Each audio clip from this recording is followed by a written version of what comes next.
Hello viewers, welcome to my channel. வாங்க இப்போ veg cutlet எப்படி செய்கிறதுன்னு பார்க்கலாங்க. நீங்கள் கடையில் வாங்கி சாப்பிட்றத விட வீட்லேயே இந்த மாதிரி செஞ்சு சாப்பிட்டிங்கன்னா ரொம்ப டேஸ்டியாக இருக்குங்க. இப்போ வந்து அடுப்பில் ஒரு பேன் வச்சுட்டு ஒரு டேபிள் ஸ்பூன் அளவுக்கு ஆயில் விட்டுக்கலாங்க. நான் ஒரு பெரிய வெங்காயத்தை பொடியாக நறுக்கி வச்சுருக்குறேங்க. அதை இப்போ இது கூட சேர்த்துக்கலாங்க.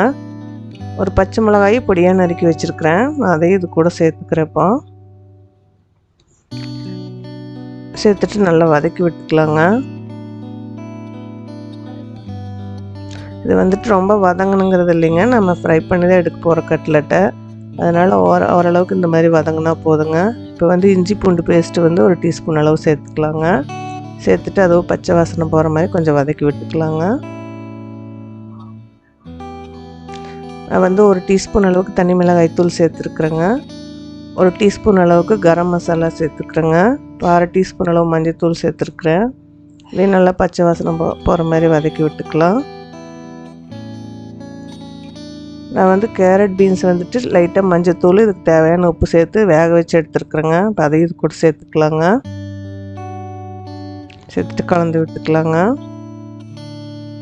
நான் வந்து 3 உருளைக்கிழங்கு மீடியம் சைஸில் எடுத்துகிட்டு வேக வச்சு மசிச்சு வச்சுருக்குறேங்க. இப்போ அதையும் இது கூட சேர்த்துக்கிறேங்க. சேர்த்துட்டு நல்லா மிக்ஸ் பண்ணி கொடுத்துக்கலாங்க. இப்போ வந்து இதுக்கு தேவையான அளவு உப்பு சேர்த்துக்கலாங்க.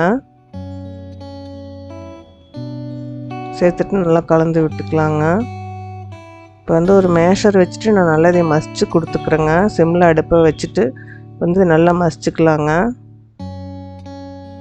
கட்லெட்டுக்கு வந்து இந்த மாதிரி நம்ம நல்லா மசிச்சா தான் நல்லா வருங்க.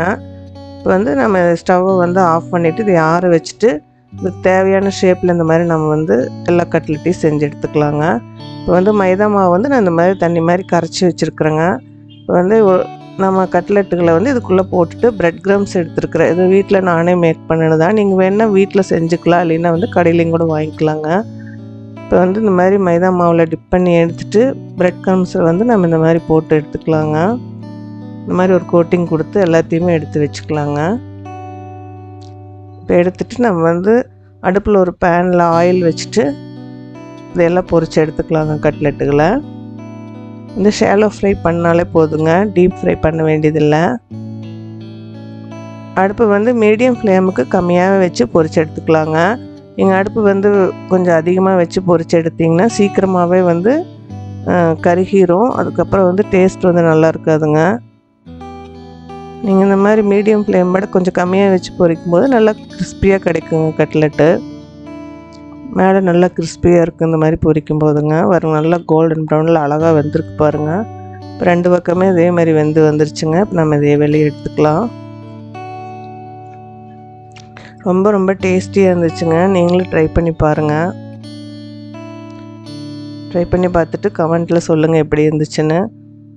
இப்போ வந்து சுவையான கட்லெட் வந்து ரெடி ஆயிடுச்சுங்க. உங்களுக்கு இந்த வீடியோ பிடிச்சிருந்ததுன்னா லைக் பண்ணுங்கள், ஷேர் பண்ணுங்கள், சப்ஸ்கிரைப் பண்ணுங்கள்.